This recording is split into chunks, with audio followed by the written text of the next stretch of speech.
थुंग थुंग कंधे पर बोरा लटकाए दिन भर गलियों में भटकता रहता। इधर उधर पड़ी प्लास्टिक की बोतलें और पुरानी चीजें उठाता रहता। फिर शाम को उन्हें बेचकर 2 वक्त की रोटी कमाता। थुंग थुंग अपनी बीवी और बच्चे के साथ एक टूटी हुई झोपड़ी में रहता था।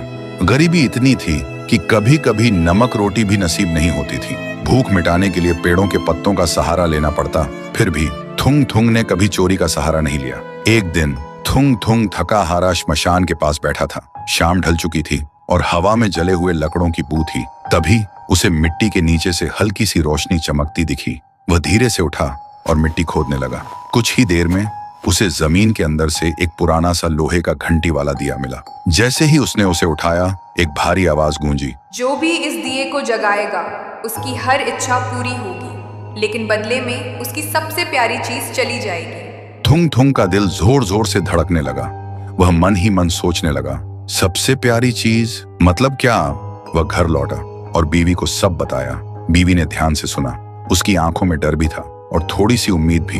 फिर बोली, 3 दिन से बच्चा भूखा है, क्यों ना पहले खाना मांग ले।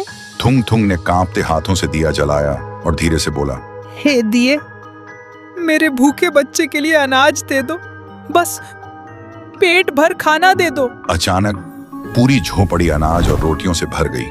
बीवी खुशी से रो पड़ी। लेकिन उसी रात थुंग थुंग ने देखा उसका बच्चा चुपचाप कोने में बैठा है और उसे पहचान नहीं रहा। सुबह तक बेटा उसका नाम भूल चुका था। थुंग थुंग टूट गया, लेकिन घर में अनाज था और भूख खत्म हो चुकी थी। उसने खुद को समझाया, बाद में बच्चे का इलाज करवा लूंगा। फिर उसने सोचा, एक और बार इस्तेमाल कर लेता हूँ। इस बार उसने मांगा, हे दिए, पक्का मकान और दुकान दे दो। पलक झपकते ही टूटी झोपड़ी की जगह एक सुंदर पक्का घर बन गया और बगल में भरी हुई दुकान खड़ी थी। थुंग थुंग खुशी से बीवी के पास दौड़ा, लेकिन उसने देखा उसकी बीवी पत्थर की मूर्ति बन चुकी थी।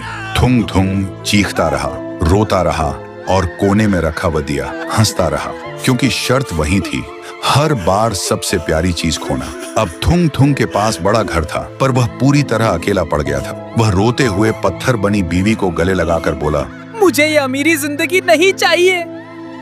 मेरी बीवी और बच्चे को पहले जैसा कर दे, भले ही हम भूखे रहे। दिए की हंसी अचानक रुक गई। एक तेज रोशनी हुई।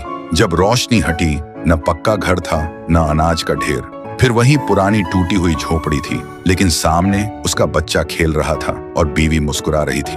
थुंग थुंग ने सुकून की सांस ली और उस मनहूस दिए को वापस श्मशान ले जाकर मिट्टी में हमेशा हमेशा के लिए दफना दिया।